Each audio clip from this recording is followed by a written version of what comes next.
No, the creative process should not be a secret. I'm going to reveal 3 simple steps you can use on your creative process.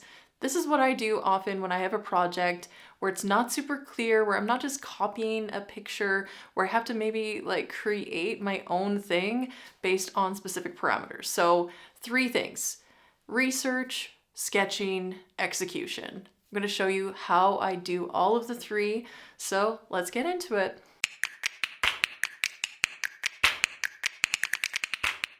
If you're new to the channel, welcome. Thank you so much for being here. I'm excited to have you. If you're interested in art in any way, then you should consider subscribing. Let's get into strategy number 1. Number 1, research. Research. That doesn't sound like a lot of fun, so we could call it exploration. Not a huge fan of research.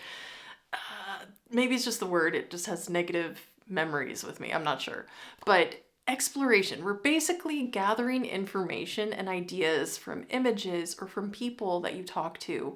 So depending on your project will really depend on how you go about this activity. But what I did was I looked online just at random images based on specific items that I needed for the project. Now, my specific project is creating art for a book cover, and it all kind of centers around this antique shop. So I was looking for a good antique photo, could not find it.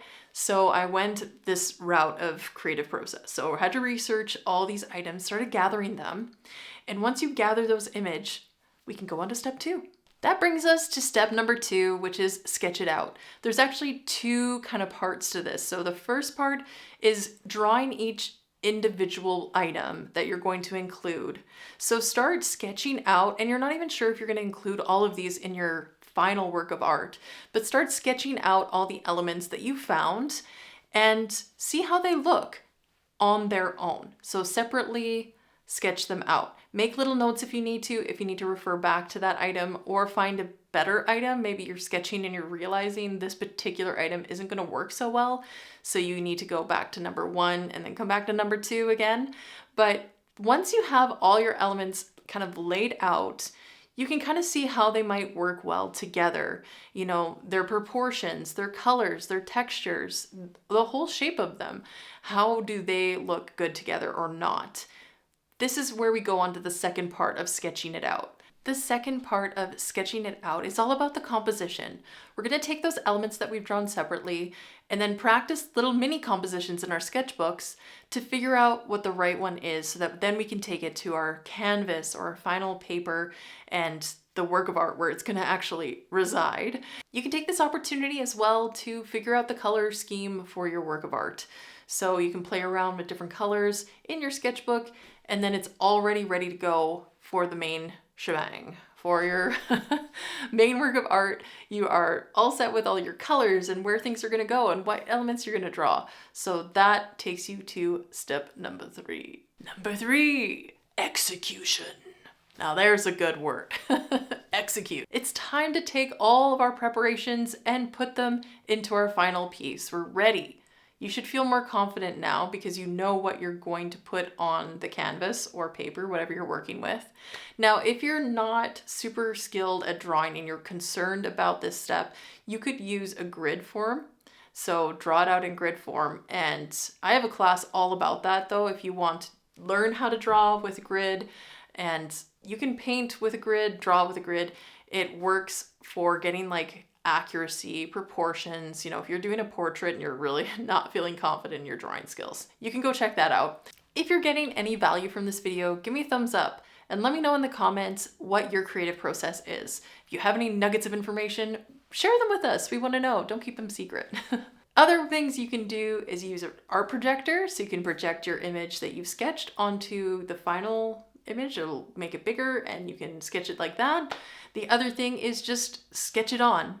Practice your drawing skills on the daily in a sketchbook and then just sketch it right onto your canvas using something that you can kind of easily erase and fix. I like using pastels. Normally I use my little block pastels, but since I got my pastel pencils, and if you haven't seen that video, go check it out from last week, these work fantastically for sketching onto your canvas. So I had a wash already dried and on there, and then I just sketched on everything using different colors. It was really helpful, not only for accuracy in drawing each object, but also because I was able to use different colors to differentiate between different objects. So when to paint, I knew what object was which. Otherwise, if you have a lot of overlapping objects with one color, it can be a little confusing when you're going to paint. So that really helps in the process, speeds things up, keeps things efficient, and I really liked that. So I'll definitely be using those in the future for that reason, 100%. If you're still struggling with execution, your execution's like mediocre at best, then we need to work on your art skills. So watch artist time lapses. I have lots of time lapse videos where you can see my process.